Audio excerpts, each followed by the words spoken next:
It's Big Los, and today's show is brought to you by Audible. Audible is offering our listeners a free audiobook with a 30-day trial membership. Just go to audibletrial.com/beat and browse the unmatched selection of audio programs, download a title free, and start listening. It's that easy. Go to audibletrial.com/BEAT. Boy, just be yourself. If people don't like it, if you're being yourself, fuck them. It's Big Los. Hollywood Kev. And welcome to another episode of The Noize. If you haven't yet, go ahead and follow us on the Big Three, Facebook, Instagram, and Twitter at The Noize Podcast. And, of course, follow everything Beat Network at beatnetworkonline.com. Kev, I had to come to the living room. I had to be comfortable, dog. I was like, fuck that. I'm sitting on my couch. I ain't going to be in my little corner because I got like this makeshift studio office in my room now. Mm-hmm. And it's like right by my window. You've recorded in my room before. You've seen where my window is at. Right. But it's like right by my window, right, like kind of like catty corner to my bed. Even when we were recording other episodes, you could see my my bed frame and the headboard in the back. So I had to come out here, man, because I gotta be comfortable. I've been working on too much shit, and I'm gonna be working on hella shit once we get done with this show. So I'm like, man, I don't blame you, man. I don't blame you. It's almost like we're in Groundhog Day. Yeah. Everything it's the same shit. The only thing that I guess didn't really help with my insecurities is I know I'm black, but I didn't realize how black I was until like I had all the house lights turned on, and it still was like a Candyman type of shade to where like you can see me, but you can't really see me. So it's a damn shame that in my own fucking house, I had to go get a studio light. That's why all my light is just right here. That's why it looks like the doorway to heaven in the back right now. So I'm like, fuck that. But I refuse. I need to be comfortable and I need to be at the crib. How are you, sir? I'm good, man. I'm good. I'm starting. Of course, I was always a homebody, but then I was in a position to where I can start getting out more. So I started to, and then this whole thing happened. And at first I was like, damn, I want to get out there. And then I went through a period where I'm like, I'm good. I'm at home, I'm good. Now, let me out this bitch. I still haven't hit it. I still have not hit that place of cabin fever yet. And I think it's because of the amount of shit that I'm going to end up doing once we get back. Mm-hmm. And I'm right there with you. I just went and brought like a whole new wardrobe because I keep getting told by people like, "Dog, you got to interact more. This is your company, so you need to be the face." And I'm just like, I don't like people. You know what I'm saying? But I'm like, fuck it. I'm gonna get out. Do so. I think I went to 2 hookah lounges, and then full shutdown. Yeah. Then they had to chill. I'm like, what the fuck? It's, like I said, it's Groundhog Day. It's literally the only thing that I did different from yesterday than today is watch a different something on TV. That's it. Yeah. But I will say in these times, content has been A1, including Beat Networks. Oh yeah.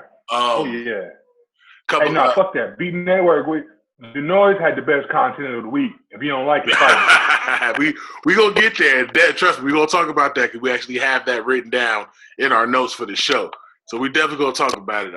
As far as Beat Network announcements themselves, Friday, March 29th, 2-minute drill live part 2. Yeah, and I'm at this one. I'm not moving. I'm at this one. This time with no echo. I even put in the promo 2-minute live. I saw that. 2-minute drill live with no echo. I need cats to know that we're coming correct this time. It's going to be a great fucking time. Same thing for competitors. What I would love to do is once, I guess, full stay-at-home orders are done, I want to do some Jeopardy shit and like have all the champions come back and compete against each other. That'd be dope. Like who's the ultimate 2-minute drill champion? You know what I'm saying? Yeah, that would be real dope. Hosted by Back to the Classes, of course, and that one will be streaming on Facebook and YouTube because this will go directly through the page. The reason we didn't stream 24/20 through the page, just going to be transparent. If we got snatched down or if they tried to block us, even though everyone is playing music online right now, if they were going to block a page, I'd rather them block the page that has less followers than what we do on the Beat Network page. We can at least still run it. Right, absolutely. Because being that it's the home page, it's home to everything Beat Network. Right. So I'd much rather them take down a page that, it only deals with one instead of dealing with all three. Four, rather. But the good thing is, I don't think they did. They did. No. We still rock it. We still rock it. That actually reminds me of what I was going to say to you that I actually can't say on here. So I will tell you after the show. Just remember that it deals with 20 for 20. Other than that, I guess this one isn't really more of an announcement. I guess it's more so of a thank you. A thank you and a welcome to all the new ear hustlers and the ear hustlers of old. We've had our best numbers since these stay-at-home orders. Yeah. And when I tell you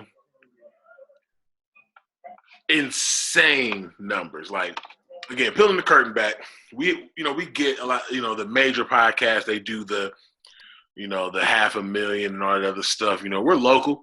We're still building, we're still grassroots. So we averaged about 600 to 700 listeners. To me, it's dope. But you know what I'm saying? To the majors, it's probably just a regular degular or whatever. Man, we've been clutching at 1,000 every episode since we've been back during these stay-at-home orders. So much so that just obviously out there, our biggest episode, Carol Baskins did that shit. We did 3,500 listens. Killing shit. 3,500 listens and downloads. That shit. And I said that to you so quick. I was like, bro, I'm emotional right now. So to all the new ear hustlers and the current ones, thank you guys. Thank you for rocking with us. Thank you for staying with us. For real, thank you. Even through those inconsistent times. And I say that past tense because obviously we're going to be here no matter what the fuck happens. Yeah, man, it's dope, bro. I love seeing this growth. I just need everyone to stick around after these stay-at-home orders, man, and really keep rocking. Yeah. Y'all going to help us get to that place that we're really trying to be in. 4 years of 4 years this August of real-ass hard work, real-ass dedication, real-ass content creation, headaches, arguments, team shifting. Like, we need y'all to stick with us. So, definitely. When it's all said and done, we might have our own doc. We might. Easily. It may not be as as exciting as The Last Dance, but it's gonna be out there. It could be a Hulu. It could be a Hulu original. Yeah, it can be a Hulu. Yeah. I can definitely see us on Hulu. But it's not gonna be like a full hour, 2 hour doc. No, you get like 30, 45 minutes. 30, 45 minutes, maybe 2 episodes. yeah, that's it. It's a limited series. Right. I realized I didn't even talk about my week. Outside of 20 for 20. How was your week? My week was stressful as shit. Let me tell you, prepping for 20 quarantine. Well, that's the thing, because this week has just been prep time. This week has been prepping for 2020, testing the audio, making sure we don't run into the same situation we ran into with 2 Minute Drill Live, getting the questions together for 2 Minute Drill Live 2. Then finally dropping the episode. I can't flex, man. It was the whole getting kicked off line thing was truly stressing me out. I couldn't. And again, everyone said 2 Minutes Drill Live was great, and I appreciate all you guys, but I'm a whole ass perfectionist when it comes to Beat Network. I personally couldn't suffer another embarrassment from some shit outside of our control dealing with live streaming. So, I was definitely, up in nerves, hence why the Duce came out. But, man, people had a great fucking time with that, man. And that's all we wanted to do. We wanted to create vibes and really go head first with it. But, yeah, my week was just lit. I didn't have a lot of conversations with many people. I was a hermit and didn't go outside often, man. I was just prepping, trying to make sure all this shit is perfect going forward. Make sure we tackle this quarantine content. And keep the ball rolling, bro. But I'm in a good place now. Because like I said, once the wheels start turning, I go into autopilot. And once I hit autopilot, I'm a bad motherfucker. Yeah, I trust. I get it. When I'm writing, I'm like that. I start now, and I'm like, okay, let me think. But then all of a sudden it just clicks, and I'm like, oh, this is easy. I got this. And then it just doesn't stop. Yeah, then it just doesn't stop. So that was my week, man. But let's go ahead and get into the show. This is going to be a short show. We say that a lot about a lot of shows, but y'all understand nothing happened this week, like at all. So Nah. we're gonna just bang this one out real quick. Let's start with the real conversation, man. 20 for 20, the first 20 for 20. For those that I can't even say for those that may not be unaware because the amount of people that were on the live, but yeah, they was showing love. I appreciate that. 20 for 20 was our version of Verzuz. We were going to initially do Ludacris versus T.I., then we were just going to call it the Noize head-to-head. And we were going to do the actual competition Saturday, yesterday, well, the day before yesterday for y'all listening now. We were going to do the actual competition the day before yesterday. And the day before we were going to start promoting it, which was that Monday, Verzuz announced right after Erykah Badu and Jill Scott that they were going to be doing Nelly versus Luda. And I'm like, Right. people, and it was set up for the same day that we have. I'm like, bro, ain't nobody going to watch our shit. Yeah, it was not going to pay attention. Even if we pushed it for the next day, people would be like, bro, I already heard Ludacris' hits. Like, I'm cool. So me and Kev, being the thinkers that we are, excuse me, we were like, how can we make this something that allows us to never run into this situation again? So we said, let's make it wide. Let's make it broad. And let's take pockets of different things. And we decided to start off with the years. And our first one was 2002 versus 2005. Kev was 2005. I was 2002. And again, with the amount of people that was on there, the comments, I think it was like 787 comments. A lot of banter going through. I loved reading every fucking comment. It was yeah. It sucks I couldn't read it during, but when I read it after, it was like I was there all over again. And this time we're gonna go live straight through Facebook, so that way we can read comments, interact, and all that other good stuff. Oh yeah, this time I got a plan on my own personal setup, so yeah, we're gonna be straight. Yeah, man. So just being able to read through all that and seeing everybody enjoy themselves and everybody, really get real lost in nostalgia and the shit talking, man. It was great. It was fucking amazing. Yeah. Really put me in a good place. Oh yeah, absolutely. It was something everybody needed. Like it was dope. Absolutely, man. Like I said, it put me in a great place, and I loved every minute of it. But you know what I love the most about it, Kev, is that the people have spoken. I am the first 20 for 20 champion.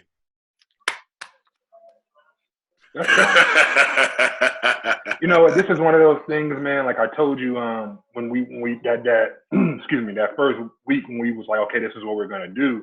It was dope because it gave me a competitive spirit. You know what I mean? But it was so fun that I personally yes, I would obviously I would want to win, but I don't care. It was so fun. Exactly. You know what I mean?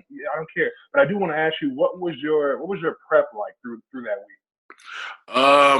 First of all, I'm gonna kind of piggyback off what you said. I think we got to round 8, and I turned to the camera. I said, "Bro, I don't care who wins, man. This feel good. Everybody wins. Everybody." It was just fun. Yeah. It was just a groove from there. But what was the question? I smoke. What did you say? What was your prep like throughout the week? Prep. There we go. Endless. It was. Once we decided on the years that we're going to do, especially because it was so last minute, because I had already came up with my TI list. My TI list was nasty. I was about to come with some shit. And it's funny because I didn't even start when we talked about what we were going to do as far as the Ludacris TI, so okay, cool. And then the next day, we got the announcement, so I hadn't even started a Ludacris list yet. Yeah, man. I had some shit set up for TI. I had some shit. I was like, ooh, I forgot TI did that. But I had just started my TI prep, and I started running through TI's records. And then you hit me up with did you see this shit? And I was like, oh, damn. So once we decided to switch it, it was even more prep put into it because off the guidelines that we were going, we were like, if it was a single that was released in the year, but the album came out a year before, then it doesn't count. But if the album came out the year of your choosing, and the single came out a year after, then it counts. So I'm going through albums from 2001, seeing what top singles came out in 2002. I'm going through Billboard. I'm going through playlists. You know what was a solid fucking help? And I completely forgot about it. Remember the Source Hip Hop Hit CD? Wow. They had that shit on the Apple Music for 2002. I said, "Oh, let's go!" Now you see, I it was one of those things where it was a lot of stuff that I wanted to say, could I use because it came out during my year, but at the same time, I felt like maybe not. For instance, Destiny's Child #1s. I could have used anything off that, but they were #1s. They came off previous stuff, so I was like, you know what? I'm not gonna do it. So I just made sure I looked up everything. Like if it said 05, I was rocking with it, then I did it. That right then. It was mine, exactly. But yeah, man, the prep was fucking real, dog. I dove so much into getting the right songs because I knew that we had a real battle on our hands. I knew that you and I were gonna come with some shit, and it was so funny is that when I had my my years lined up for which ones I was gonna do, 2005 was my second pick because of the hits that were in 2005. So when I finally just rested on 2002 and you said 05, I'm like, oh yeah, we're about to have a dog fight. We are about to have a dog fight. I got some of the songs put up here. I'm not gonna say exactly what we went head to head for.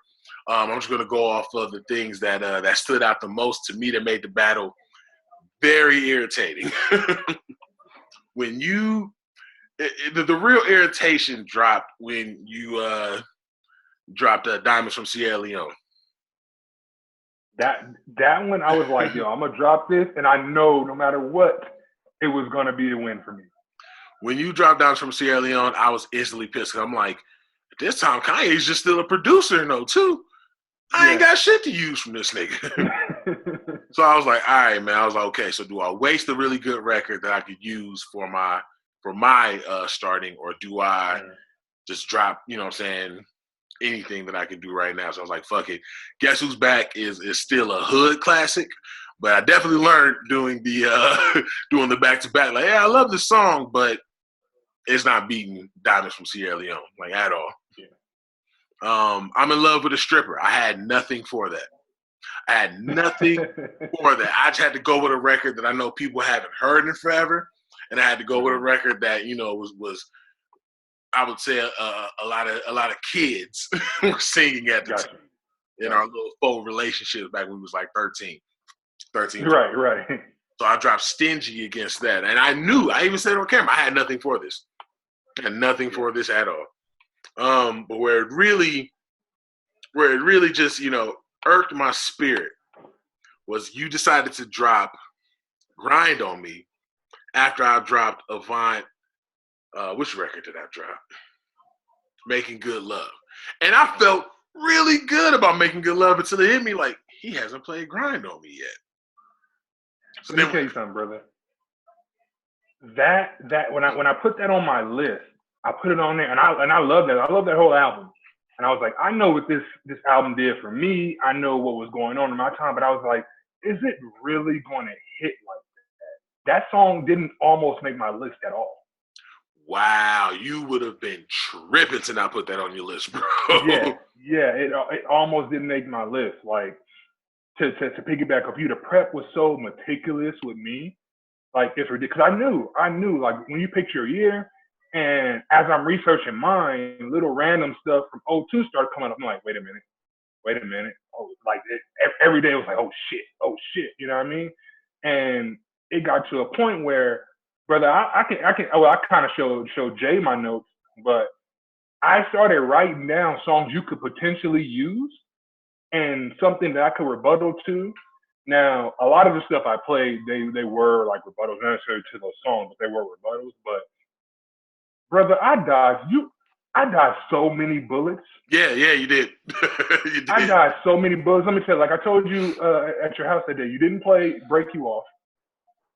I had nothing for that. I had completely forgot that it came out. I mean, I had. When I say nothing, I mean nothing for that. You know what ended up happening? Because I realized it ended up happening after the fact because I noticed that it was going down.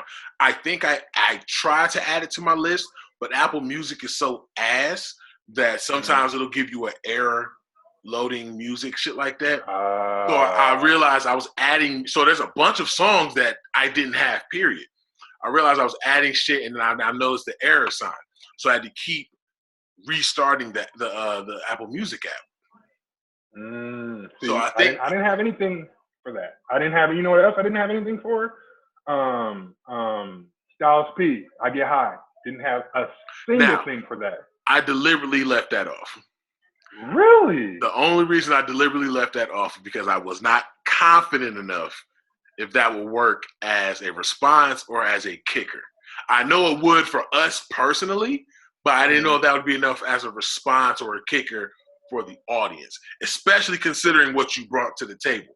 I don't, like, as I'm looking through your songs, I don't know.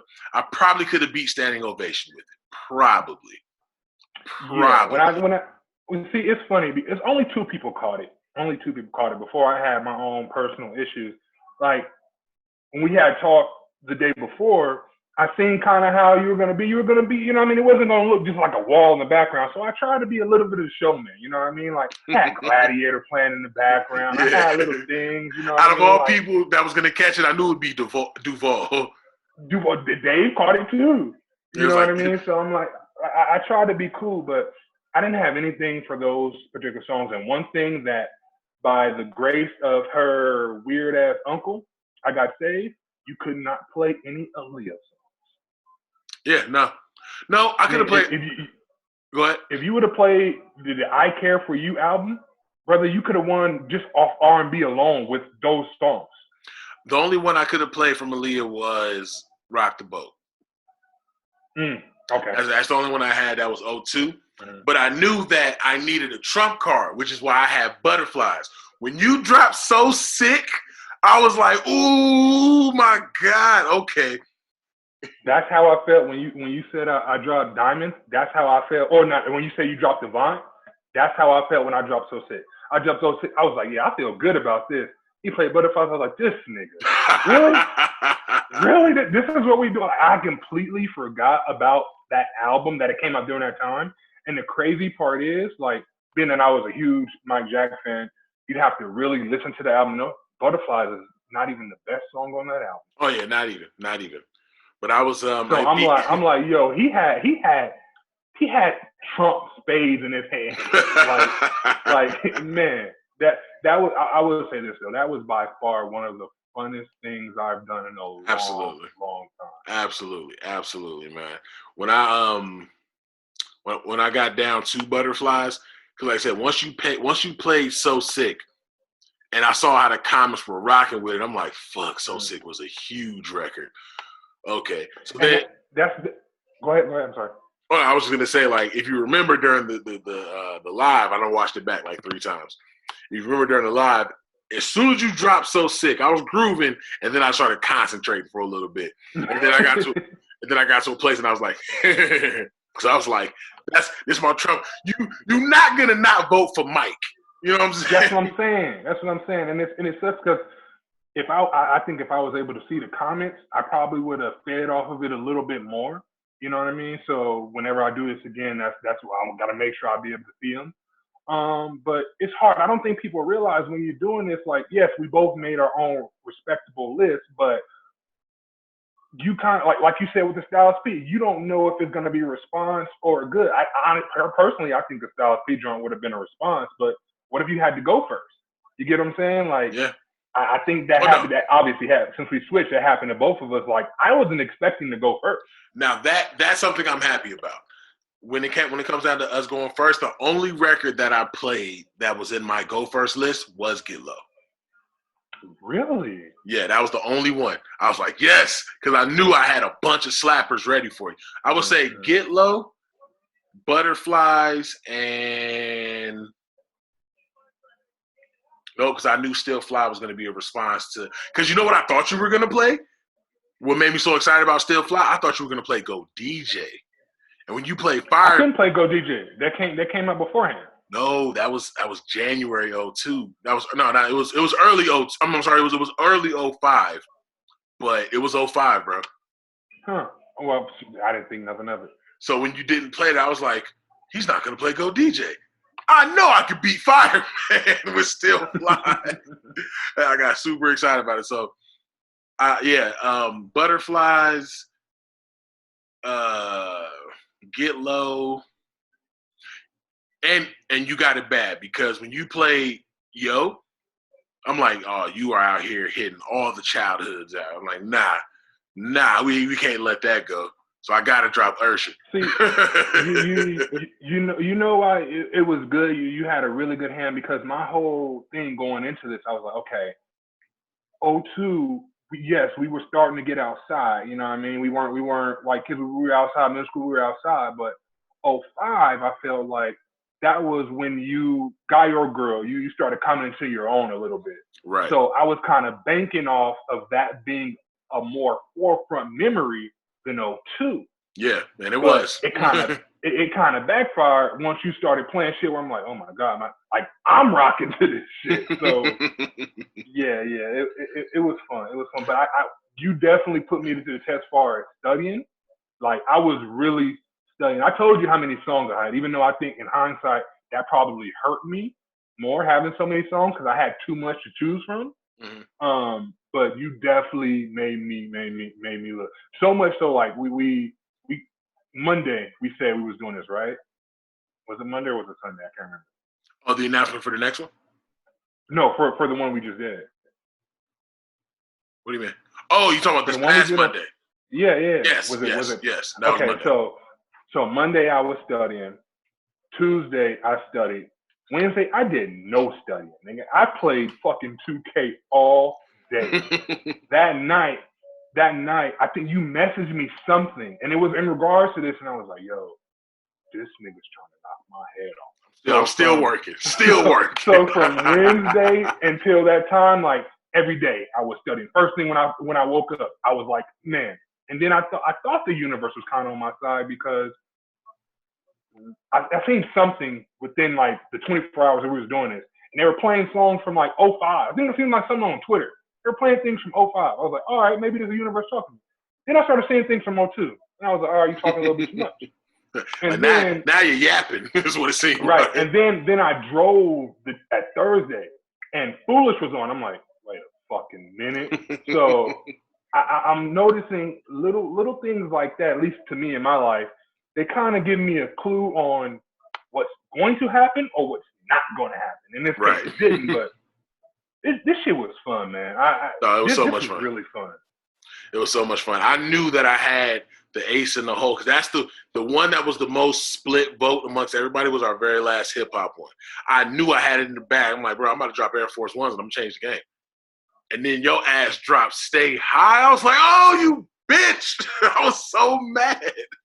Yeah, it's funny to me, because it's two songs. Like I put in my Facebook post. I wish I would have played but I didn't feel I knew what that song did for me. That's like Ludacris Verzuz on there is like my favorite verse from him, period. So I knew what it did for me, but I didn't remember if it was really hitting like that, like around school or nothing. Wait, no. No, was 2005? Yeah, it was 2005. Okay, keep going, because if was 2005, then I know something that could have beat G.O.A.T to be, but keep going. So I didn't put that on there, and then when Ludacris and Nelly did theirs, I seen how was ringing. I'm like, are you shitting me?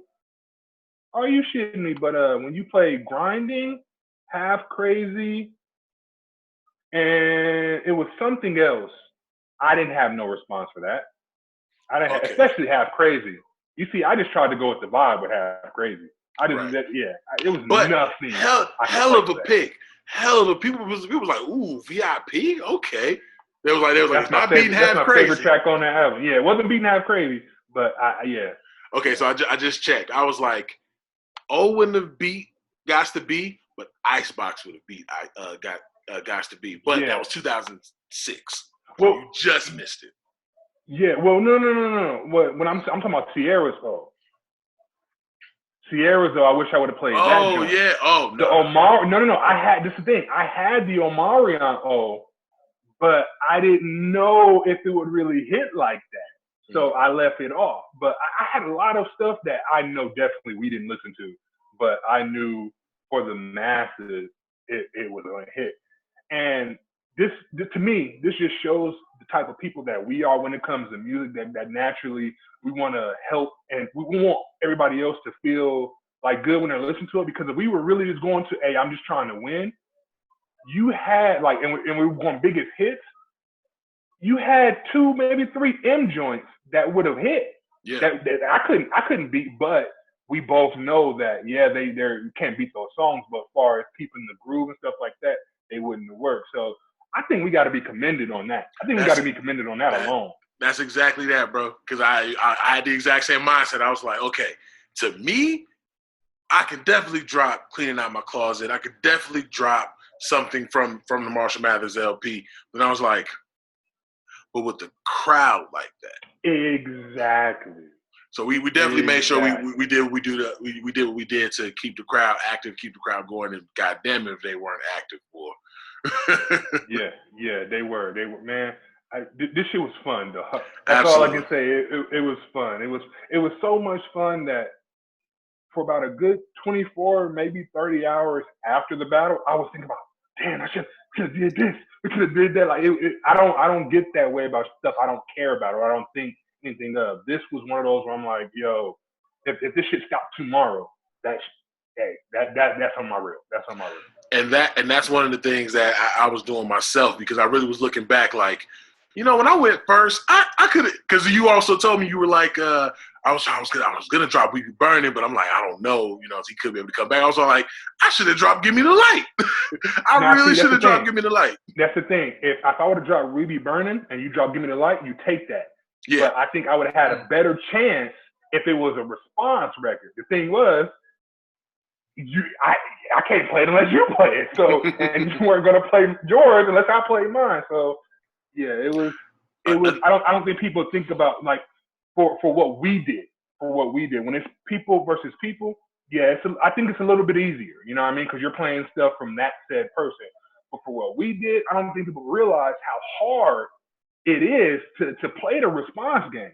Yeah, because you gotta find shit. You gotta make sure you keep with the same groove. Right. Yeah, it's hard. It is hard, but it's one of those things where if somebody else bigger than us was to start doing the same thing from this point forward, we know where they got this shit. Oh, they watch the Noize. They're ear hustler. That's all I'm saying. Like, you're ear hustling. Good shit. Yeah. But as the current champion, and as we man, look. Yeah. As the current champion, or as I like to put it, the ring leader. You know what I'm saying? I now have to call out someone from Turn My Mic Up, and I've already decided who that's going to be because of the amount of shit that he was talking. Because I just feel like it almost promotes itself. Oh, it's definitely time for Lil Brother to dethrone Big Brother. So I'm calling out Jay Alonzo. Jay Alonzo, I will see you Friday, May 22nd for 20 for 20. We'll get together. And one thing, Jay, you told me Grills wasn't really like that. Now, granted, I know they wasn't compared to the song, but when Nelly played Grills, that shit was hit. Hit for everybody. But no, people even said they were like, I fuck with Grills. They was like, but it's not over Pastor Cavassier. And I love dropping Pastor Cavassier. He was like, go ahead, drop it. Yeah. I know what you're gonna play. Yeah. Don't this shit make a nigga? He was like, I did not expect that actually. Yeah. I was like, yeah. Not only did I not expect that, brother, it wasn't in my notes. It was nowhere near on my radio. And it's funny because when I showed my girl, like when she seen the list, she was like, "Ooh," she seen that same. She said, "You're not beating Pastor Cavassier." And I was like, "I take it. I take it."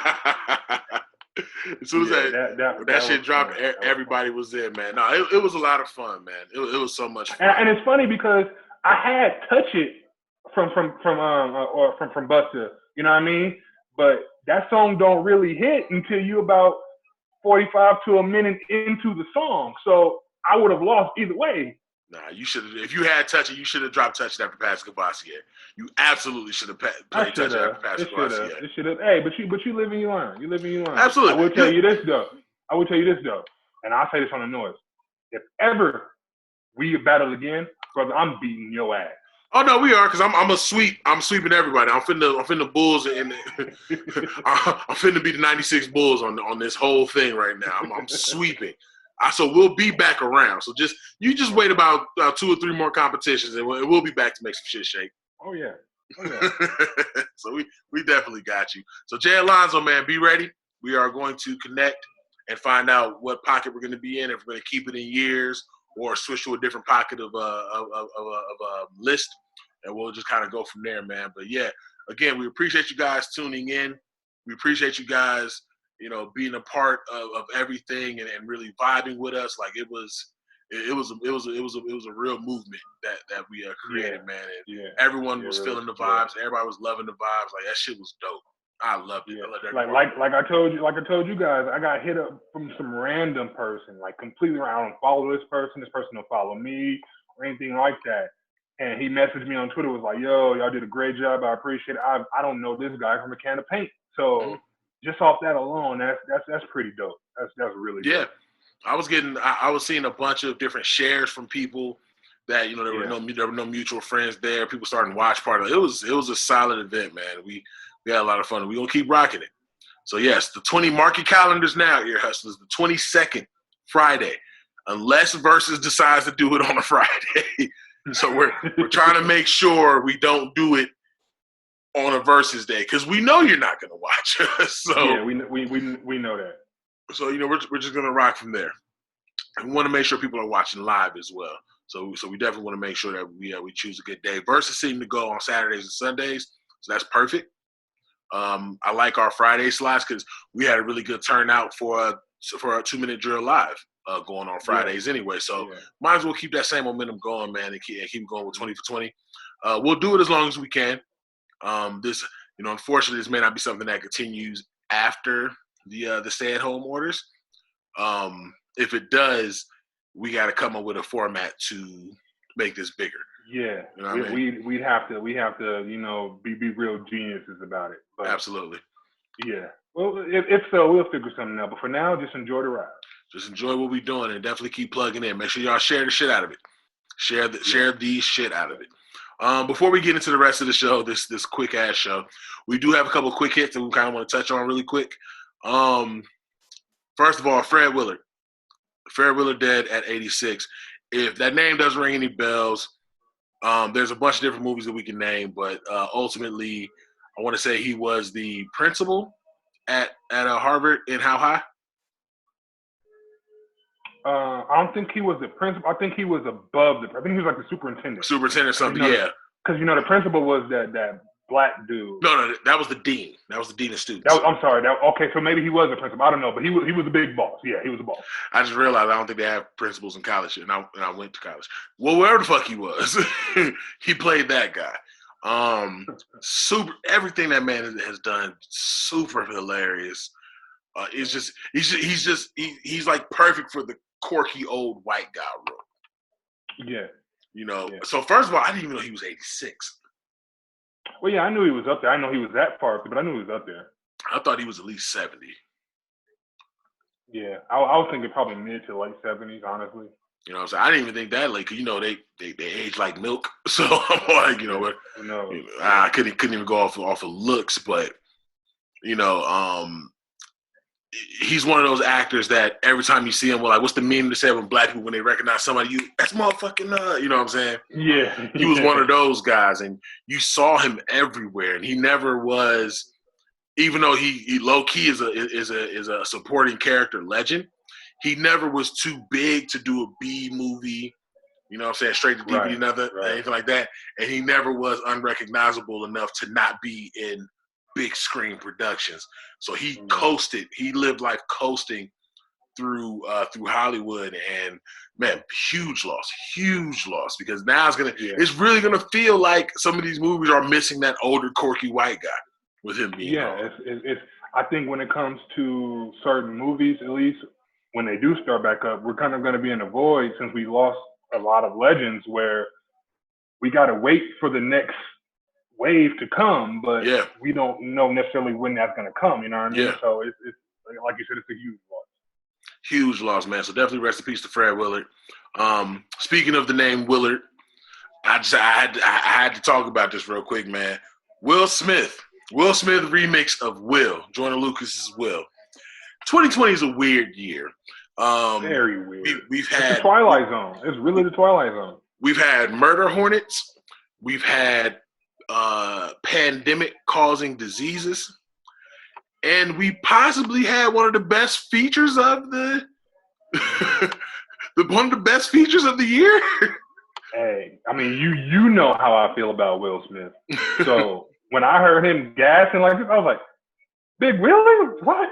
All right. Now, granted, he did have some Will Smith lines in there, and I was like, okay, there he is. But it's me. How I look at it is, A, it's supposed to be, but B, when the last time you heard Will Smith on any type of track? This is true. On anything like new? Well, no, because you know what else he gave bars to, but then it got corny because he started speaking Spanish. The Icon remix. Right. But that was off of the coattails of Jaden making that song. And I think Will just hopped on it. But no, this one I think he really was like, no, let me really like get on that. To me, I just look at it as I can't expect too much. You know what I mean? But from what I did expect, whatever that was, he overachieved that.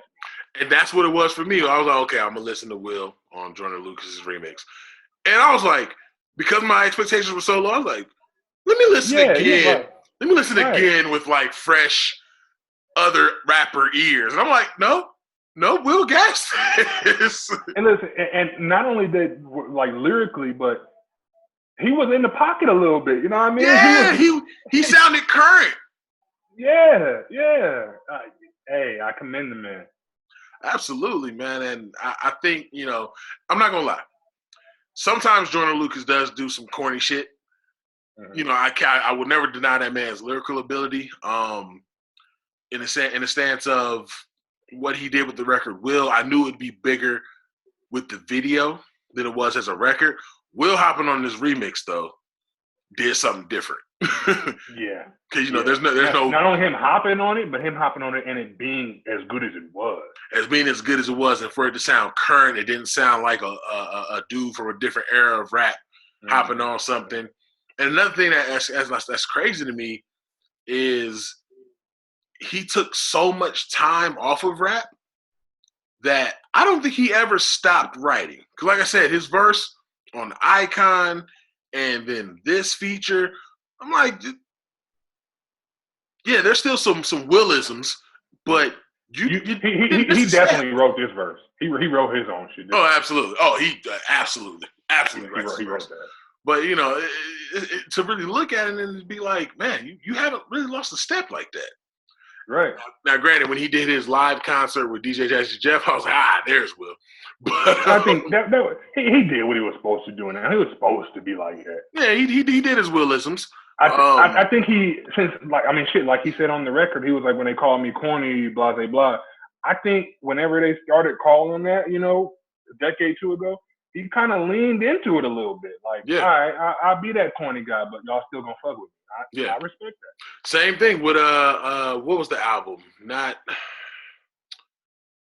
Lost and Found, I think it was. It was his last real album.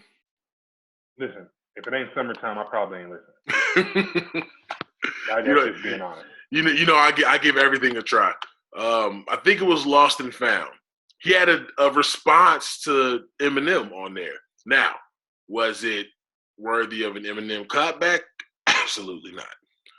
But it was like, for you to have the balls to go after arguably the biggest rapper of the time, which was, I think, in like 2002, 2003. Because I remember him being on 106 in Park and Free and AJ still being there, performing Switch. But for him to really get in his pocket and go after arguably the biggest rapper of the time, I salute that man. He's fearless, no matter what the fuck. Yeah, he's definitely fearless. But in that particular case, he didn't even go after him. That was a response in itself. M said something about him first. Right. No, but that's what I'm saying. So, he responded to him. Yeah. Yeah, so he just, you're right. He was fearless because not many people would do that, especially at the time when it seemed like M was definitely killing the Christina Aguilera's and the boy bands, the shit that was popping in, including Will. He was killing. So for him to be like, no, fuck you, white boy, that's the taking ball. Oh yeah. So that was, salute to Will Smith, man. You were able to bring something out that unfortunately, a lot of people did not expect you to do. But Nope. you did it. You did it, and you proved all the doubters and naysayers wrong. Me being one of them. Like I said, I was really expecting something not that great, and I even had to go and make a post about it. So, once it's on Facebook, it's real. And my exact words were, Will Smith murked that verse. 2020 is a weird year. Yeah, 2020 is a very, very weird year. And it's funny when I think about it in hindsight, because like I remember a few years ago, you like when you just see 2020, coming up, you like, hey, that's gonna be epic. It's 2020, just the date itself seemed like it's gonna be some epic shit. Oh, it's been epic already. It's epic. Not the reasons you thought it'd be epic, but it's epic. It's epic, right? It's an epic fucking fail. That's what it is. Super epic fucking fail, nigga. This shit went downhill quick. This shit went downhill with good wheels, bro. Listen, we got a month. We had January. We had all of January to not give a fuck. We had February to tease China, and then No, we didn't. February started being shitty for us. Kobe died. February. Oh yeah, was shitty. That's true. Big facts. Niggas barely got over Kobe, and all of a sudden, there's a pandemic causing disease in America now. It's been shit since then. I'm starting to think that this man knew this was coming and was like, all right, I'm out. I'm gonna go ahead and check out. Yeah. 2020 is strange. 2020 is strange, man. Let's go ahead and get into it, brother. So, Nelly versus Ludacris. I expected a better battle. I expected a better battle, but I feel like I was let down because Nelly was playing with his heart and not from what he knows. Well, I guess I can kind of agree with that. I guess I just didn't feel like it was a battle that should have been happening in the first place. Because don't get me wrong, Nelly has iconic songs. He has songs. Air Force changed the stock price on the forces. He has iconic songs. But I feel like Luda has a way deeper catalog and just as many iconic songs. So I feel like that shouldn't more. That's what I mean. That battle to me shouldn't even have happened. It shouldn't even happen. I understand why they wanted to propose it because those two both had their own moment. Both they had their own. I don't even know what you would call it, but I get why they did that. But on a logistics standpoint, it didn't make sense to me. So watching it, I kind of felt like Luda was going to wash him anyway. I knew that Luda was going to win. I didn't expect it to be the kind of wash that it was. Like, first of all, I did. I don't even incorporate Nelly having the connection issues because a lot of the people that I know in the Midwest saying it was a crazy storm that I was going through at the time. I'm like, Nelly must got satellite. You know what I mean? And that shit was out there fucking them up. But I got the list pulled up here. Here's why I say Nelly fucked up by playing with his heart instead of playing off of what the numbers say, about what billboards say, and what the people are saying. When Luda opened up with Welcome to Atlanta, Nah Nah Nah Nah should not have been the next record. Yeah. I don't even, to be completely honest, I don't remember that song. You don't remember Nah Nah Nah Nah? That was off of, understandable, because Sweatsuit was a very forgettable album. You see, that's why I only had grills on my shit. That was it. But I thought Nelly came strong when he responded to Pussy Poppin' with Tip Drill. That was a good call. That was a great call. But I think because everybody thought Luda was going to wash, I think they just really wanted to give Nelly a hard time because a lot of people gave that to Pussy Poppin'. Pussy Poppin' is an amazing fucking record, but Tip Drill ran BET Uncut. True, but it ran BET Uncut specifically for the video, though. If you take that video away from the song is still great, but I don't know. To me, when it comes to that, I kind of tied it because both of them are dope. But I understand that Tip Drill was big because of the video. Like that's just my feelings on it. No, absolutely. I would definitely give that one a tie, but I just think about the amount of house parties I've been to, and when you hear that DJ 618, I'm like, oh yeah, man, look, oh yeah. Yeah. And that was niggas wouldn't even dance. They just stand on the wall, just put their shirt out. Stand on the wall. Hold me up. Hold me up. Man. Boy, the things we did as teenagers. Oh my God. Oh man, what a life. When Luda dropped My Chick Bad and then Nelly dropped Pimp Juice, I'm like, okay, there you go, Nelly. You better push through. You're right. That was the one where I was like, Nelly, Pimp Juice is my shit. He definitely beat that. Then afterwards, Ho, and then Nelly dropped Flap Your Wings. I'm like, you should have known better. You should have known better. You should have dropped something, because Ho wasn't even a single, and it was one of the biggest records on that album. Saturday, when Luda dropped Saturday and then Nelly dropped Ride With Me, I'm like, I get Ride With Me was a big record, but that's Saturday. Out of my own bias, I would go with Ride With Me only because I never liked Saturday. Oh, I don't know why. Fucked with Saturday. I never liked Saturday, so I would go with Ride With Me. But I do understand like how that song would be Ride With Me. Oh yeah, definitely. Luda dropped What's Your Fantasy. Nelly should have just dropped anything from then, because nothing was about to be What's Your Fantasy. What's Your Fantasy was a movement in 2001. He dropped Country Grammar, which, again, classic record, classic tune. He dropped it because, obviously, these are both our first records, but that wasn't beating What's Your Fantasy. But if you had to pick something that can try to go up against, I think Country Grammar was a good... I would have dropped EI. Really? I'd have dropped EI. I mean, don't get me wrong, I love EI, but Country Grammar was a big record. EI is what got EI and Ride With Me is what got Nelly the diamond plaque. You're right. You're absolutely right. Because Country Grammar came out, I was like, hey, yeah, this kid with the Band-Aid, he killing shit. But when EI came out, I was like, hey, no, Nelly killing shit. Yeah, you're absolutely right about that. And I get that he saved EI for when he went first. Like, I get that. Mm-hmm. But now, once he hits you with something that you know you're going to end up, again, you're not going to beat What's Your Fantasy. You had to hit them with something that changed the culture. Because when EI came out, everybody was, uh-oh, you know what I'm saying? Yeah. Think about it. What EI did is what Drake does with every record. What EI did is what YOLO did. Honestly, after that battle, I was like, I see a lot of Nelly and Drake now. Absolutely. I see a lot of it. Without a doubt. Luda drops Rollout, and Nelly puts out Body on Me. Don't do it. What are your thoughts on that before I give mine? How about that? Rollout beat that, man. Rollout definitely beat Body on Me, but Body on Me was a big record. Body on Me was a big record, bro. Rollout ran that whole summer. No, that's true. And everybody was saying, get out my business. That whole summer. You know how many games, whether it was games I was in or not, where after the game and the home team won or whoever won, Rollout was played? Mm-hmm. The whole summer. Nah, Rollout got that. No, that's yeah. Splash Waterfalls. Here's where I was like, Nelly, what you doing, babe?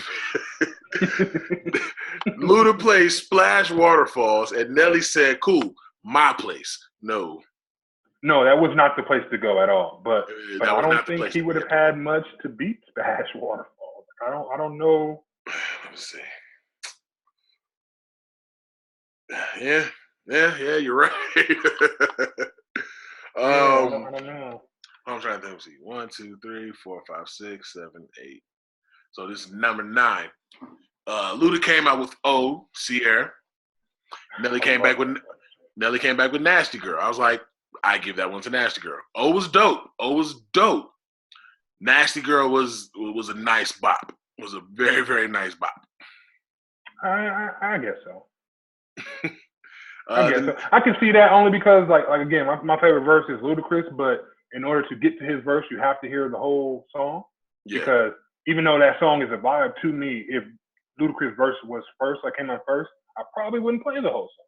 Yeah, no, not at all. So, you would stop. So I can understand that one. Then the number 10, Luda, when as soon as that motherfucker, brave hearts, I was like, yes, that was one of Luda's best verses. And Nelly said exactly what I was thinking when he said, "I gotta salute you for holding the South down because you got on there with New York legends." Yeah, and probably had the hardest verse. Mm-hmm. From the school of hard knocks, these deeps and low blows. I was like, whoo, go off, nigga. And then Nelly came back with the Rock the Mic remix. I was like, nope, you lost that one. Because Nelly's verse on Rock the Mic remix was garbage. And it was a diss to KRS-One. It was like, no one wants to hear that shit. Yeah. Especially you dissing a New York nigga on a New York type anthem. Like, come on, dog. It ain't gonna work. Stop that. Exactly. You're going against the coast. You're going against the tri-state area. Going against the nigga that ran the tri-state area for a good amount of time. So now they switched. Nelly starts out with 1,000 stacks, and there was the funniest reaction in the comments because niggas was like, "What the hell is this?" Yeah. And he needed to stop that. Maybe he had a little bit too much to drink during that time. I don't know, but that wasn't it. I feel like he should have looked at the numbers of his sales and realized, like, look, people didn't buy this album, whatever fucking album that was from. That could have been off of Brass Knuckles for all we know. I forgot about that. Exactly, yeah. Nigga had all kind of obscure ass albums, Brass Knuckles, 5.0. Damn, he did have a 5. Shit. Yeah, exactly. But he dropped shit.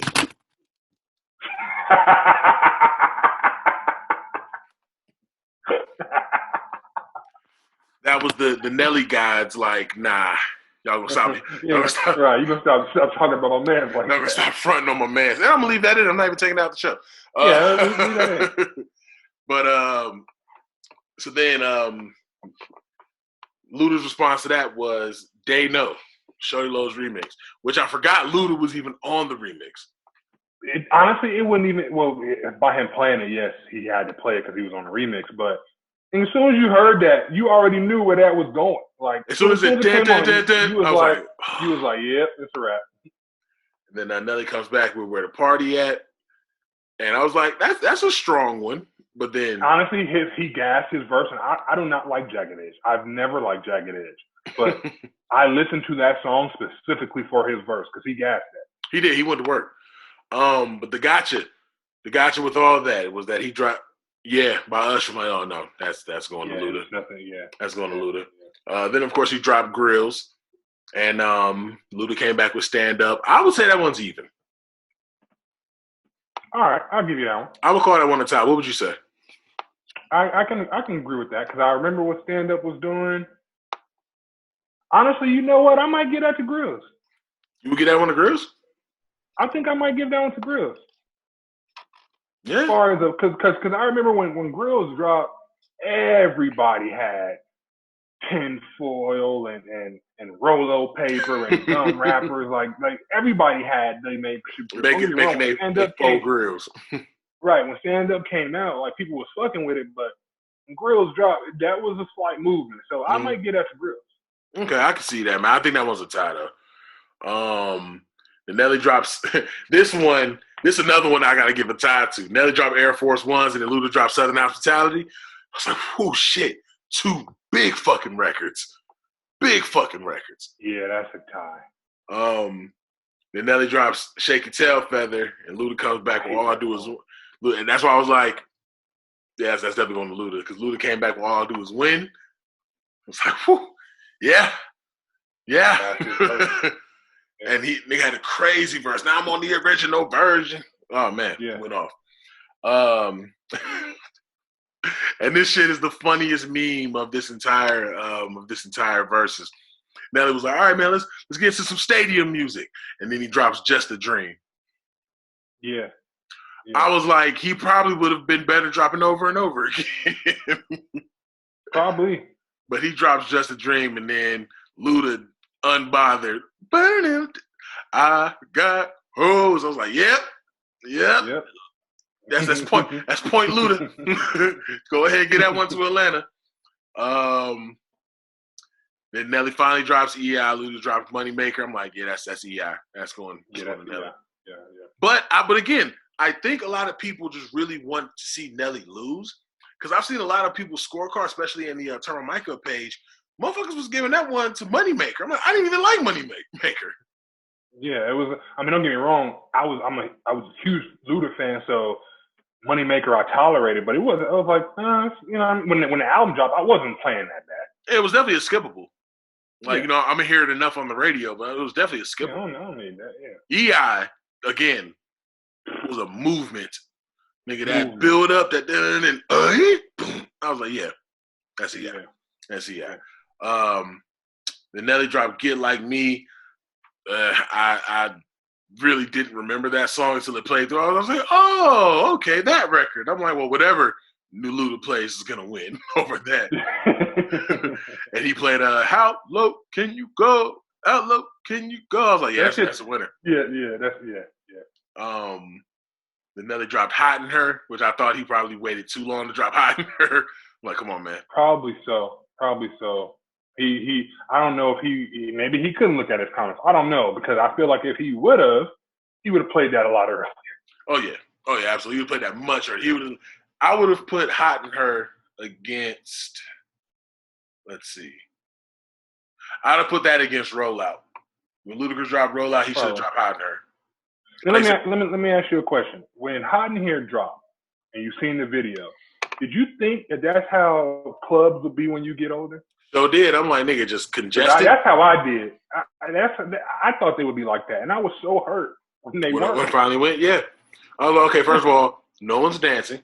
Secondly, it's congested, but not for the right reasons. Right. And everybody seems to have on their clothes. What is going on here? Now, the last one, the very last song, I felt super bad for Nelly because he knew that Dilemma was his one. He knew that Dilemma was going to be that shit. Dilemma was such a big fucking record. Right. But then no one said, Nelly, he hasn't played Lovers and Friends yet. Dun, dun, dun, dun. I was like, yep, that's raps. Mm-hmm. You couldn't even leave this with a W. Yeah. This is why I say this was so lopsided. Like, it shouldn't have happened. Because if you notice, what the oldest song Luda played was what? Moneymaker, maybe? Which means oldest? I think that was like oldest. I think that came out like 06. No, the oldest song Luda played was "What's Your Fantasy?" That was his debut record. No. I'm sorry, no, it's the youngest. Youngest. Like, I'm trying to say Luda had so much that he didn't play or didn't even touch that he could have went with.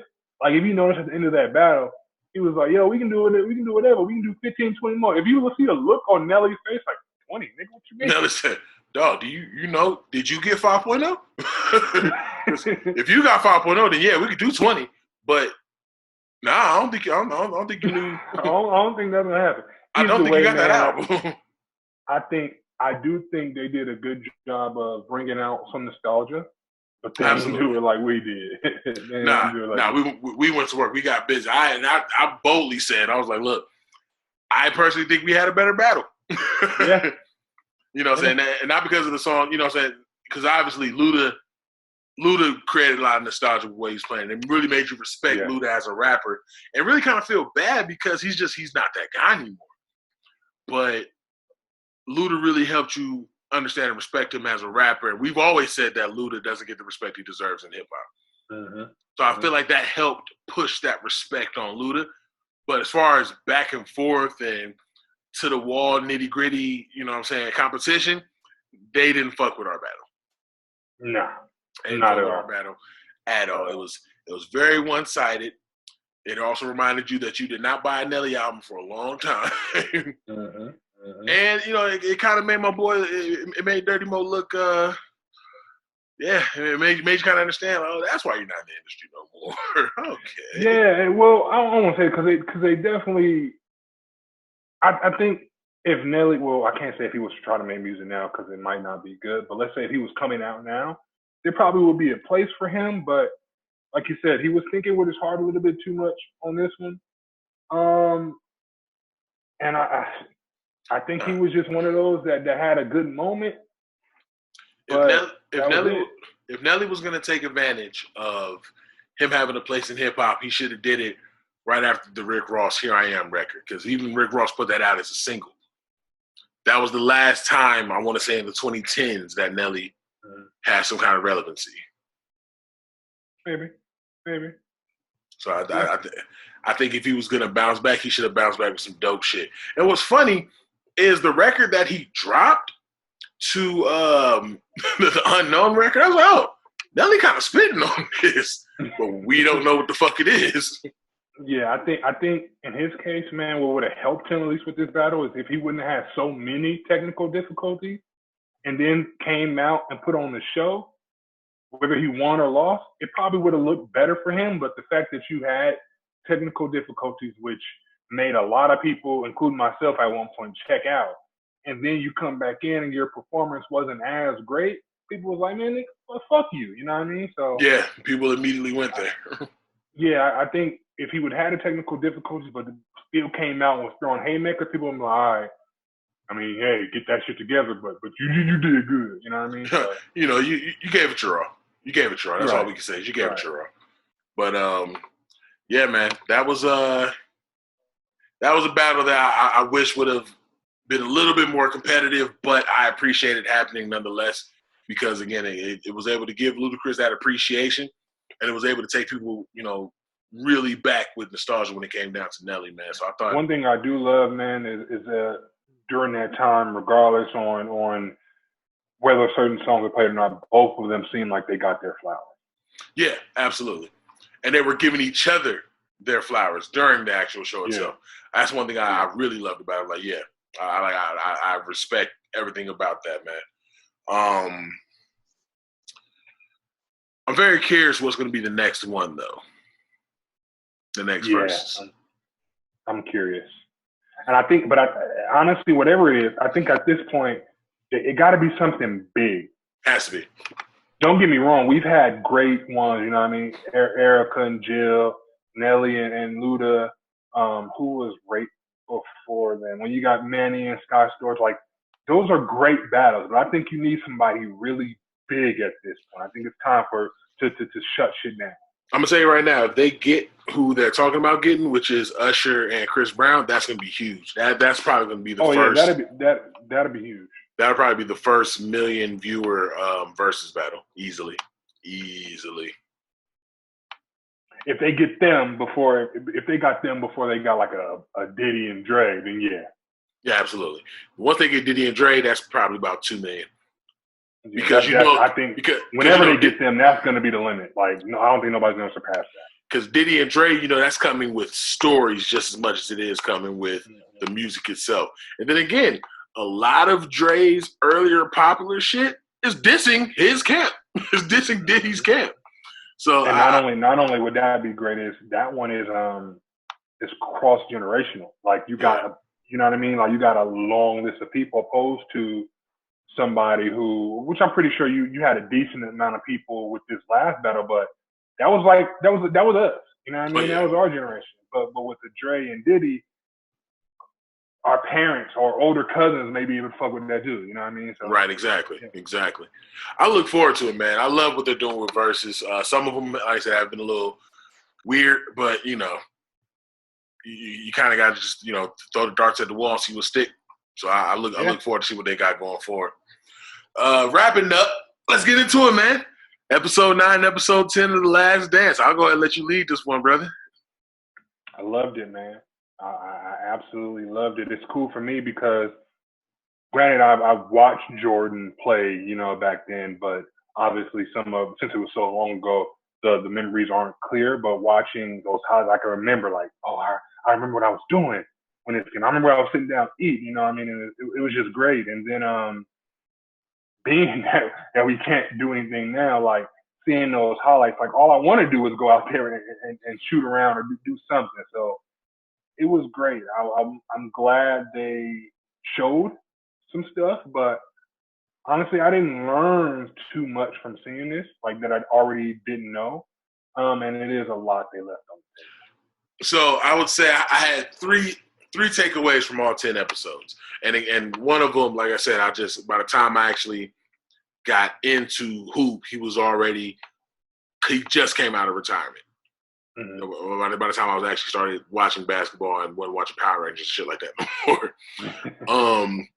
I didn't know that MJ's father was murdered. And I knew he was dead, but I didn't know he was murdered, and I didn't know it was in such a brutal fucking fashion. Fast forward to it's been this whole conspiracy about that. Fast forward to today's episode. I didn't know Steve Kerr's dad got murdered.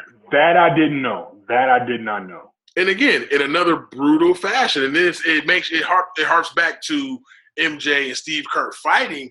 I'm like, y'all niggas had a lot of similarities in life. You know what I'm saying? Especially considering, some of Steve Kerr's activities when he was in college and everything. I'm like, granted, you're nowhere near the caliber of player that Mike was, but fuck, like, y'all niggas should have bonded by the end of that 6th ring. Right. Like, y'all should still be friends now. Like, we should have saw a picture or a video of Steve Kerr and Michael Jordan hugging or something. But I did not know Steve Kerr's father was murdered. And again, in such a brutal fashion. 2 shots to the head. Yeah, I didn't know that either. Third, and this is something that could have been common knowledge amongst hoopers or everybody, and I just really wasn't paying attention. I did not know the flu game wasn't the flu. I did not know that was food poisoning. No. Yes, no, because up until this point, it's always been the flu game. To my knowledge, it's been the flu game. There was rumors around saying, he was hungover and stuff like that. But until I seen this, I was like, oh, okay. Because even I thought at one point, he was maybe just hungover, but it didn't dawn on me like, this is Jordan, this is his competitive how he is, and this is like the finals. So now he wouldn't have been hungover, you know what I mean? Go ahead. And I was just saying, it does make sense. Like food poisoning, that makes sense. If Jordan was gassed out like that, and it wasn't something medical wise, it'd been because he just got jumped because of a crazy ass bet that he didn't pay up for. Yeah. Other than that nigga was a machine. The only person that can go out and play hungover would be Dennis Rodman, as we saw. This nigga did, and dog, I told you, Dennis Rodman's a legend. With all the memories that I have, because all my memories of the championship Bulls team start from when Jordan came out of retirement and he missed that that championship. I was able to remember the 72-10 run. I was able to remember all that shit. So as a wrestling fan, I never put 2 and 2 together that Dennis Rodman and Karl Malone were in the middle of the NBA Finals when they had a tag team match with DDP and Hulk Hogan. Yeah, and we wouldn't have known that because we weren't with the timelines. You know what I mean? Like, we didn't know, like this. We didn't know that. Hey, this is going on the same time as this. Like we didn't think about it. What's even crazier is when they showed the video, the unreleased footage of Dennis Rodman partying and drinking with Hulk Hogan. Nick even brought up, he said, some things are worth missing the practice over. I'm like, bro, you was really out there. And then when you watch Rodman holding the trophy with Carmen Electra, he has on NWO shorts. Like this thing, he was really there. So like, I think that's when Rodman was like, all right, I'm here. I'm here. I'm up. But getting back to Jordan, yeah, for the longest, and like you said, we've only known it as the flu game. So to know that not only did you get food poisoning, but you were deliberately poisoned by the city of Utah. That's crazy. Yeah. Strategic as hell. Strategic as hell, but that's crazy. That is nuts. And just like, don't get me wrong, I've obviously never played professional, never played close. Closest I played was like college. So, but I have played like under the weather. I have played technically sick, and you go out there and you do what you know how to do, but to that level, that's fucking amazing. It's insane. Not only did you play sick, like that's hard in itself, but you went out there and dropped numbers. Dropped crazy numbers. That's amazing. Like, I feel seen that and was like, whoa. I feel bad for Utah because, nigga, y'all only scored 56 points in the finals. Hey, when they showed that, I don't feel bad for Utah in that. I feel bad for Jerry Sloan in it. Oh, absolutely. I feel bad for that. Well, not necessarily the 55-point game, because that one too. Because he was like, "Is this really the score?" But the flu game, because in the press conference, he was like, he looked at it, he was like, the reporter was like, how did you go about, with Jordan's, how he was feeling or something like that. And Jerry was like, he had 38 points. I thought he had a good game. What are you talking about? He was like, he's sick. So everybody knew he was sick, but me, like, you seen in his face, he was like, wait a minute, this nigga just did this and he's sick. Like, you seen it in his face, like the disbelief. At that point, I was like, oh, I feel bad for him. Immediately feel bad. Yeah. But as a Utah know, they racist over there sometimes. Okay. Man, but to know that, because first of all, you know how much planning you have to do to give somebody food poisoning? Like, they probably left the cheese out for like 3 days. They probably used like some over-expired fucking sauce that they just didn't throw out. Bro, they had to really be strategic. Like, listen, we have to stop Michael Jordan. And they said it got to the point where it was an emergency, like, everyone get here. Michael was in a fetal position, shaking. And then when you really look at the videos from the flu game, the way that nigga was sweating, like Michael Jordan's a sweater, but that sweat, bro, I was like, yo, he's dying, son. Yeah. One thing that this whole thing showed me is that I don't think we've ever seen, well, maybe one, the other MJ. We haven't seen another celebrity this. We never seen another athlete this big. No, we got the Kobe's and we got LeBron's, but if you look at some of the stuff that he was doing and people were doing for him during that time, we've never seen nothing like that. Mm-hmm. Ever. Like, literally when he was out, like, in public, the world stopped. Oh, yeah. The only other person to do that is Michael Jackson. So, as an athlete, that's nuts. And especially it's nuts not only for an athlete, but it's nuts for a black athlete. Oh, yeah. Oh, you know what I mean? So, a black athlete in the sport where Jerry West is the logo, when this wasn't supposed to be our sport. Yeah. When the top sport, which some people arguably can say now, but when the top sport was baseball. Yeah. Yeah. I think back to some of the older episodes of the first couple episodes of it, and when they were talking about how what Michael Jordan paid for food. He walk into any restaurant in Chicago, eat for free. First of all, here's your table. This is the Jordan table. We wanted you to come. We had the table there for 2 years, and you're finally here. You go. That table's been reserved. Nobody has sat at that table. I haven't moved that reserve sign in 2 years. You understand what I'm saying, bruh? And his last one, he had a piano in his hotel room. Oh yeah. Nigga said, "Is this a smoking floor?" Shit, it is now. And again, okay, I smoke blacks. Everybody knows that. It's almost jokes about the case. Matter of fact, and I'll tell the story afterwards. I don't know how this nigga went out and played championship games after smoking a cigar. And at that caliber. Now, the story that I'm gonna tell, obviously, I'm a bit of a bigger individual. People would even consider me fat. When I was in college, I was one of the best steppers on the team, and I can say that no problem on the show that's going out. Anybody from the chapter want to try to sit back and say I'm one of the top steppers of the team, holla at me. But I was one of the top steppers on the team. We used to go to, this is probably the closest to Jordan I'll ever feel. We used to go to other schools for step competitions, and there will be times where I'm in full step show attire. And I'm outside with my frat brother, my old head K, K from the original Back to the Classes co-host. Right. And we're outside smoking a black before a step show. And I remember being outside during one step show that we had, where we went to West Virginia State. No, not West Virginia State. Where was we at? We was at Marshall. It was at Marshall University. And I remember sitting outside with K smoking a black.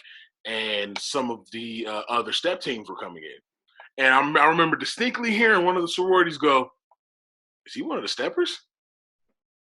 Like seeing us smoke. And I'm just like, that's the only time I ever felt like Jordan, because I'm like, I know I'm going to go on here and I'm going to kill it no matter what.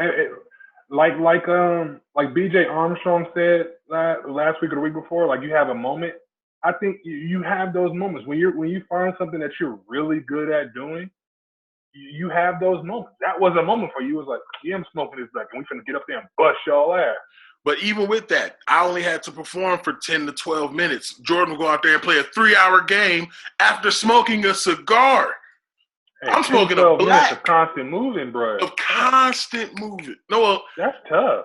But how long is a basketball quarter, Kev? Well, I get that. But you got how often did Jordan sit down? Timeouts. You got breaks. I mean, in NBA, they got timeouts. They got TV timeouts. You know what I mean? So he got a chance to at least take a couple breaths of air. 10 to 12 minutes, brother, you just going. And we had transitions. That's all. We had the same allotted time that Jordan had. And this nigga still played 3 hours of smoking a cigar. That's different kind of conditioning, bro. That's super different kind of conditioning. I can tell you, my fat ass did not have that kind of conditioning. I was just nice at stepping. Because I would still be tired as fuck. But, I still made sure I left it on the floor because I didn't want to be the only fat guy that's on stage. Mm-hmm. And then I'm the one that's looking winded and all this other shit. Like, look at Biggie. You know what I'm saying? Like, I didn't want to be that dude. So I was never the worst stepper on stage. But I couldn't imagine smoking a whole fucking stogie and then going doing a show. Like, fuck you. No, I'm not doing that. But if I like this motherfucker up, I'm not doing nothing but sitting here and smoking it. But exactly. I'm just here. I'm not doing shit else. The fact that you saw this man in full Bulls outfit smoking a cigar, like, dog, and you're about to go play it. It's the championships. Listen. What are you doing? Not only, what are you doing? But the other team is like, fuck, this nigga smoking a cigar. He's still gonna come out there and beat our ass. Bro, that make me so sick. Like, you ain't tired, nigga? Your lungs. You seen when it was playing that the Indiana series, they ended up losing the game. But when Reggie hits the shot, he's like, he said, you see the crowd, you see everybody cheering. He said, now look at Larry Bird. Why? Because Larry Bird knew that it was time on the clock and the other team had Jordan. Bro, that's crazy. That's hilarious because Larry Bird was not flinched. He was like, fuck, it's too much time left. Like I'm a cheer if it was 0.4 of a second. But that's another thing. That's another dope thing about basketball. Is this reminds me of my Lakers. There was 0.4 of a second left. Yeah, that shit don't count. That shit ain't count. Yeah, dude. Anyway, when it was no, it don't. The ball was still in his hand. Yeah, dude. Watch the replay. The ball was still in his fucking hand. It's not the point. It's not the point. Anyway, so it was 0.4 of a second left on the shot, and Robert Horry put that bitch up and won the game. And Shaq's exact words: "One lucky shot deserves another." Anything is fucking possible in the NBA. But that much time with Jordan, of course, I'm Larry Bird all day. Yeah, that's what I was telling my girl about. I was like, the great thing about basketball is that you can have games like when they played Utah the first time where Utah was kind of beating their ass. Mm-hmm. And then something could happen. It could be a bucket. It can be a block. It can be anything. It can be a nice save. And from that point forward, it just switches. Like, it's like instantly and just stuff just start rolling. Like, that's the great thing about basketball. You can be getting it. I remember my 8th grade year, we played basketball, and we were losing. We were losing bad first half. Like, it was bad. This is the last game of the season. And I remember walking to the locker room, and I was telling one of my teammates, I was like, man, I know we're losing, but we can't go out like this. Mm. That second half, boy, I lit their ass up. We lost. But I lit their ass up. I had a great game. No, it's not even that. I'm saying that to say it was little things. Like, I remember that the guy was talking to, like, he got a block, and then like another steal, and that just kept our momentum going. We was unfortunately down too much to claw back in it. But during that time, like, it was by far one of the most exciting games I played. You know what I mean? And basketball, to me, is the only sport that can do that, unless it's like 2 minutes left and they need a touchdown to win and Tom Brady's playing. But other than that, yeah. Man, it was just an amazing 10-part series, man. I really appreciate what they did with The Last Dance. Yeah, but now I'm sitting there looking like, what the fuck is we gonna do now? Content. We here, baby. We in this bitch. We gotta just keep creating. That's all we can do. Because ain't shit else on TV. Yeah. Oh man, that same thing kind of goes with this show. So Kev, let people know where they can find you. Hollywood Kev _, Instagram, on Twitter. Be sure to follow the Noize Instagram page as well. We try to put whatever we can up there, keep you guys engaged. So yeah, that's what I'm at. At Big Los IG on IG. Of course, you can follow everything The Noize at The Noize Podcast on Facebook, Instagram, and Twitter. And, of course, follow Beat Network at beatnetworkonline.com. Definitely follow the Beat Network page, facebook.com/BeatNetwork1, and at Beat Network on Instagram, youtube.com/Beat Network, and be on the lookout for 2 Minute Drill Live. That will be going down Friday, May 29th, 4 p.m. Pacific, 7 p.m. Eastern. And, of course, next week, this week, because it comes out on Monday, this week, May 22nd? May 22nd? Yes. Friday, we will be doing the next 20 for 20, be myself versus my brother, Jay Alonzo. And we will let you guys know, hopefully same day that this show comes out, what exactly we're going to be doing, because we're going to need to drop a flyer. So, yeah, man. Again, Kev, you are all kinds of great competition. That was the most fun that I've had doing anything Noize related, you know what I'm saying? Even, with Cognac conversations in the crowd that we had, that was so much fun because we created moments for people. Yeah. So that shit was dope. And it was something that we did, you know what I mean? Like, yeah. Nobody was like, hey, we did that shit. So yeah, right. That's what I take the most out of it. No one else could take claim to how we put it down that day. So man, salute to you, sir. And like I said, I'm going to 96 Bulls this whole thing. So just wait for the 72 and 10. Well, I guess in this case 82, and I'll be back around for for you to get your ass busted again as well, my guy. Yeah, okay.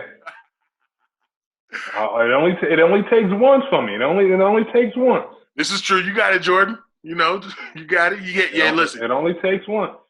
Listen, Jordan didn't get a championship when he came back the first time. So I get it. Nope. All right, but no, it was fun, and I can't wait. Can't wait for you and Jay's, and I can't wait till we do it again, man. It's good content, great content. Yes, sir. Yes, sir. As always, we appreciate you guys tuning in. As always, we appreciate the support, and as always, Big Los. Hollywood Kev. It's the Noize.